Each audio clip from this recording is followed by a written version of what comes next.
ಮೊದಲಿಗೆ ಕರ್ನಾಟಕ ಬಂದ್ ವಿಚಾರಕ್ಕೆ ಸಂಬಂಧಪಟ್ಟಂಗೆ ಈಗಾಗಲೇ ನಾನು ಹೇಳ್ದಂಗೆ ಮಾರ್ಚ್ 22ನೇ ತಾರೀಕು ಯಾವೆಲ್ಲ ವಿಚಾರಗಳನ್ನ ಮುಂದಿಟ್ಟುಕೊಂಡು ಕರ್ನಾಟಕ ಬಂದನ್ನ ಮಾಡಲಾಗ್ತಾ ಇದೆ ಅನ್ನುವಂಥದ್ದು ಆ ಒಂದು ಸಂಬಂಧಪಟ್ಟಂತ ಕಂಪ್ಲೀಟ್ ರಿಪೋರ್ಟ್ ಇದೆ ನೋಡಿ.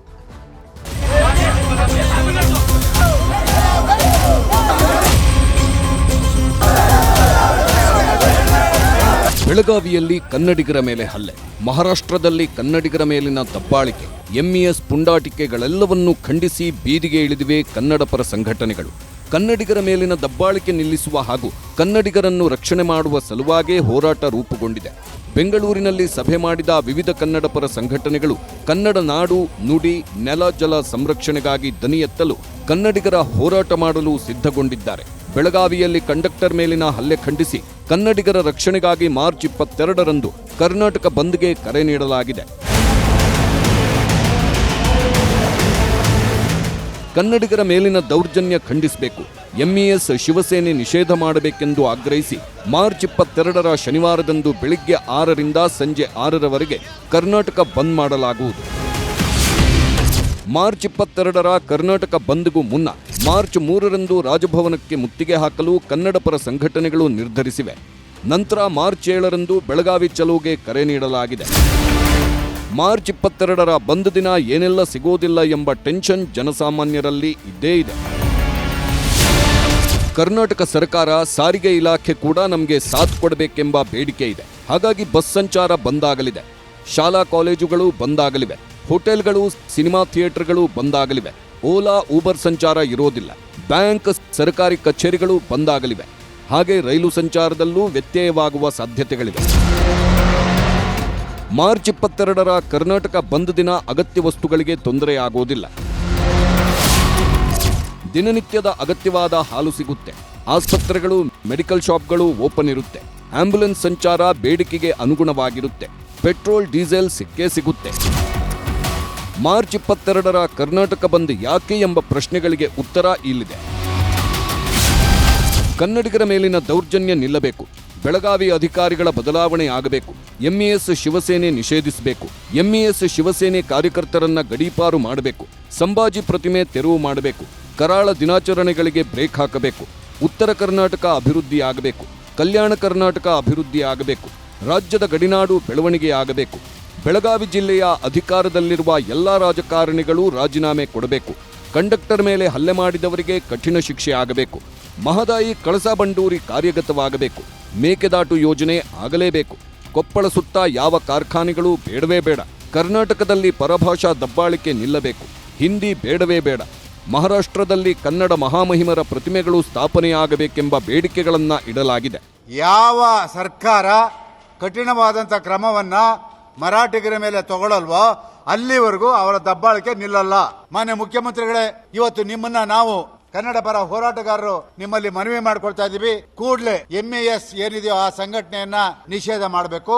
ನನಗನ್ನಿಸ್ತದೆ ಬೆಳಗಾವಿಯಲ್ಲಿ ಕನ್ನಡ ಪರ ಸಂಘಟನೆಗಳು ಬಿಟ್ರೆ ಯಾವ ರಾಜಕಾರಣಿಗಳು ಕನ್ನಡದ ಪರ ಇಲ್ಲ. ಎಲ್ಲಾ ರಾಜಕಾರಣಿಗಳು ಮರಾಠಿ ಏಜೆಂಟ್ರು. ಕಾಂಗ್ರೆಸ್ನವರಿರ್ಬೋದು, ಬಿಜೆಪಿ ಇರ್ಬೋದು, ಜೆಡಿಎಸ್ ಇರ್ಬೋದು, ಎಲ್ಲರೂ ಮರಾಠಿ ಏಜೆಂಟ್ರು. ಅವರಿಗೆ ಮತ ವೋಟ್ ಬೇಕಾಗಿದೆ. ಅದಕ್ಕಾಗಿ ಮರಾಠಿಯವರಿಗಿಂತ ಹೆಚ್ಚಾಗಿ ನಮ್ಮ ರಾಜ್ಯದ ರಾಜಕಾರಣಿಗಳು ಮರಾಠಿಗಳನ್ನು ಹಿಡ್ಕೊಂಡು ಕೂತಿದ್ದಾರೆ. ವಾಟಾಳ್ ನಾಗರಾಜ್, ಸಾರಾ ಗೋವಿಂದು ನೇತೃತ್ವದ ಕನ್ನಡ ಪರ ಸಂಘಟನೆಗಳ ಬಂದ್ ಕರೆಗೆ ಪರ ವಿರೋಧಗಳು ವ್ಯಕ್ತವಾಗಿವೆ. ಹುಬ್ಬಳ್ಳಿ ಭಾಗದ ಜನರ ಸಲಹೆಗಳನ್ನು ಸ್ವೀಕರಿಸಬೇಕೆಂಬುದು ಹುಬ್ಬಳ್ಳಿ ಭಾಗದ ಜನರ ವಾದ. ಸುಮ್ಮನೆ ಬಂದ್ ಅಂದು ಬಿಟ್ಟರೆ ದುಡಿದು ತಿನ್ನೋರ ಕಥೆ ಏನು ಅನ್ನೋದು ಮಹಿಳೆಯರ ಪ್ರಶ್ನೆ. ಇಡೀ ಕರ್ನಾಟಕದಾದಂತೆ ಮೊದಲು ಎಲ್ಲಾ ಕನ್ನಡ ಪರ ಸಂಘಟನೆ, ಆಟೋ ಸಂಘಟನೆ, ಕೂಲಿ ಕೆಲಸ ಮಾಡೋ ಸಂಘಟನೆ, ಹಮಾಲ್ ಸಂಘಟನೆ, ಹಲವಾರು ಸಂಘಟನೆಗಳ ಅವ್ರಿಗೆ ಮೊದಲು ಸಂಪರ್ಕ ಮಾಡಿ. ಯಾಕಂದ್ರೆ ನೀವು ಬರೇ ಪ್ರಚಾರ ತಗೊಂಡು ಹೋಗುವಂತ ಕೆಲಸ ಮಾಡಬೇಡಿ. ಇಲ್ಲಿ ಬಂದು ನೀವು ಏನು ಬಂದ್ ಕರೆ ಕೊಟ್ಟಿದ್ರೆ ಪುಂಡಾಟಿಗೆ ನೀವು ಅಲ್ಲಿ ಕೂತ್ಕೊಂಡು ಬೆಂಗಳೂರಲ್ಲಿ ಅಲ್ಲ, ಇಲ್ಲಿ ಹುಬ್ಬಳ್ಳಿ ಗಂಡು ಬಿಟ್ಟರೆ ಹುಬ್ಬಳ್ಳಿಯಲ್ಲಿ ಬರ್ರಿ, ಬಂದು ಚರ್ಚೆ ಮಾಡೋಣ. ಚರ್ಚೆ ಮಾಡಿ ಮುಂದಿನ ಬಂದ್ ಮಾಡಬೇಕು, ಮನವಿ ಕೊಡಬೇಕು, ಹೋರಾಟ ಮಾಡಬೇಕು, ಎಂಇಎಸ್ ಬಂದ್ರೆ ಬೆಂಕಿ ಹಚ್ಚಬೇಕು, ಕೆಲಸ ಮಾಡೋಣ. ನೀವು ಅದನ್ನು ಕುತ್ಕೊಂಡ್ಬಿಟ್ಟು ಬಂದ್ ಬಂದ್ ಬಂದ್ ಅಂದ್ರೆ ಇಲ್ಲೆಲ್ಲ ಬಂದ್ ಮಾಡೋಕ್ಕಾಗಲ್ಲ. ನಾವು ತೊಂದರೆ ಮಾಡಬೇಕಂದ್ರೆ ಗಡಿ ಭಾಗದಲ್ಲಿ ಆ ಸೈಡ್ ಹೋಗಿ ಮಹಾರಾಷ್ಟ್ರದಲ್ಲಿ ತೊಂದರೆ ಮಾಡಬೇಕು. ನಮ್ಮವ್ರಿಗೆ ಬಂದು ಕೊಡೋದ್ರಿಂದ ನಮ್ಮವ್ರಿಗೆ ತೊಂದರೆ ಆಗುತ್ತೆ. ಅದಕ್ಕೆ ನಾವು ಕೂಡ ವಾಟಾಳ್ ನಾಗರಾಜ್ ಅವ್ರಿಗೆ ಹೇಳ್ತಾ ಇದ್ದೀವಿ, ಎಲ್ಲ ಕನ್ನಡ ಪರ ಸಂಘಟನೆಗಳ ಜೊತೆ ಒಮ್ಮತದ ನಿರ್ಣಯ ಮಾಡಿ ಚರ್ಚೆ ಮಾಡಿ ಆಮೇಲೆ ಈ ತೀರ್ಮಾನ ಮಾಡಬೇಕು ಅನ್ನುವಂಥದ್ದು ವಿನಂತಿ ಕೂಡ ನಾವು ವಾಟಾಳ್ ನಾಗರಾಜ್ ಸರ್ಗೆ ಹೇಳ್ತಾ ಇದ್ದೀವಿ ಅನ್ನುವಂಥ ಮಾತು ಹೇಳ್ತೇವೆ. ಬೆಳಗಾವಿ ಜನರು ಎಲ್ಲರೂ ಸಹೋದರತ್ವದಿಂದ ಕನ್ನಡ ಮರಾಠಿಯರು ಎಲ್ಲರೂ ಕೂಡಿ ಇದ್ದಾರೆ. ಅದನ್ನು ಸುಳ್ಳು ನಾವು ಮತ್ತೊಮ್ಮೆ ಒತ್ತಿ ಇದನ್ನು ಮಾಡೋದು ಬೇಡ. ಕೇಸ್ ಅದನ್ನು ಆಲ್ರೆಡಿ ಹಿಂದೆ ತೊಗೊಂಡದ. ಅದಕ್ಕೆ ಇದು ಬಂದ್ ಮಾಡೋಪೇಕ್ಷೆ ಅದನ್ನು ಇನ್ನೊಂದು ಹೆಚ್ಚಿನ ಸರ್ಕಾರದ ಮೇಲೆ ಒತ್ತಡವನ್ನು ಹೇರಿ ಆ ಕೇಸನ್ನು ಇನ್ನೊಂದು ಸರಳಿತವಾಗಿ ಅದನ್ನು ಮುಗಿಸ್ಬೇಕಂತ ಹೇಳಿ ನಾವು ವಿನಂತಿ ಮಾಡ್ತೀವಿ. ಇವಾಗ ನಮ್ಮಲ್ಲಿ ಕರ್ನಾಟಕದಲ್ಲಿ ಬೆಲೆನೇ ಇಲ್ಲ, ಹಂಗಾಗ್ಬಿಟ್ಟಿದೆ. ಇವಾಗ 20% ಇಲ್ಲ ಇಲ್ಲಿ ಬೆಂಗಳೂರಲ್ಲಿ. ಎಲ್ಲ ಹೊರಗಡೆ ಬಂದು ಎಲ್ಲ ಇದಾಗ್ಬಿಟ್ಟಿದೆ. ದಯವಿಟ್ಟು ಖಂಡಿತ ಸಪೋರ್ಟ್ ಮಾಡಲೇಬೇಕು. ಎಲ್ಲ ಡ್ರೈವರ್ಸ್ ಅಲ್ಲಿ ಎಲ್ಲ ಯೂನಿಯನ್ ಅಲ್ಲಿ ನಮ್ಮ ಕನ್ನಡದವ್ರ ಬಗ್ಗೆ ಮಾಡಲೇಬೇಕು. ಮಹಾರಾಷ್ಟ್ರದವ್ರು ಭಾರಿ ಇದಾಯ್ತಾ ಇದೆ, ಭಾರಿ ಎಷ್ಟು ಮನೆಯೆಲ್ಲ ಎಷ್ಟು ಲಾಸ್ ಆಗಿದೆ, ಅದೆಲ್ಲ ತೀರ್ಮಾನ ಮಾಡಬೇಕು. ಎಲ್ಲ ಪ್ರತಿಯೊಬ್ಬರು ಇವಾಗ ಎಲ್ಲ ಕಡೆಯಿಂದನೂ ಬರ್ತಾನೆ ಇದ್ದಾರೆ ದುಡ್ಕೊಂಡು ತಿನ್ನಕ್ಕೆ ಅವ್ರು ಹೊಟ್ಟೆ ಪಾಡೋ ಅಂಥದ್ದು ಅನ್ನೋ ಸಲುವಾಗಿ. ಇವಾಗ ನಮಗೇನೆ ಲಾಸ್ ಆಗೋದು. ಇವಾಗ ಬಂದ್ ಮಾಡೋರೆಲ್ಲ ಕುತ್ಕೊಂಡು ಮಾಡ್ತಾರೆ. ನಮ್ಮಂಥವ್ರು ಇವಾಗ ಒಂದು ದಿವಸ ಡ್ಯೂಟಿಗೆ ಹೋಗ್ಲಿಲ್ಲ ಅಂತ ನಮ್ಗೆ ಹೊಟ್ಟೆ ಪಾಡು, ನಮ್ಮ ಮನೆ ಮಕ್ಕಳು ಮರಿ, ನಾವು ಒಬ್ಬೊಬ್ಬರು ದುಡಿ ಹೆಣ್ಮಕ್ಳೆಲ್ಲ ಏನು ಮಾಡಬೇಕು ಆ ಸಲುವಾಗಿ.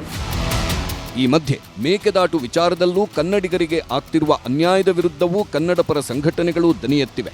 ಮಾರ್ಚ್ 22ರ ಬಂದ್ನಲ್ಲೂ ಮೇಕೆದಾಟು ವಿಚಾರವೂ ಹೋರಾಟದ ಭಾಗವಾಗಲಿದೆ. ಮಾರ್ಚ್ 11ರಂದು ಅತ್ತಿಬೆಲೆ ಗಡಿ ಬಂದ್ ಮಾಡಲು ನಿರ್ಧರಿಸಲಾಗಿದೆ. ನಂತರ ಮಾರ್ಚ್ 14ರಂದು ಮಂಡ್ಯ, ಮೈಸೂರು, ರಾಮನಗರದಲ್ಲಿ ಮುತ್ತಿಗೆ ಹಮ್ಮಿಕೊಳ್ಳಲಾಗಿದೆ. ಮಾರ್ಚ್ 16ರಂದು ಹೊಸಕೋಟೆ ಟೋಲ್ ಬಂದ್ಗೆ ಕರೆ ನೀಡಲಾಗಿದೆ. ಸರ್, ಮೇಕೆದಾಟು ಅವಾಲೆ ಮಾಡ್ತೀನಿ ಅಂತ ಪಾದಯಾತ್ರೆ ಎಲ್ಲ ಮಾಡಿದ್ರು, ಮೇಕೆದಾಟು ಮಾಡಲಿಲ್ಲ. ನಮ್ಮ ಕನ್ನಡ ಜನಕ್ಕೆ ರಕ್ಷಣೆ ಇಲ್ಲ ಎಲ್ಲುವೆ.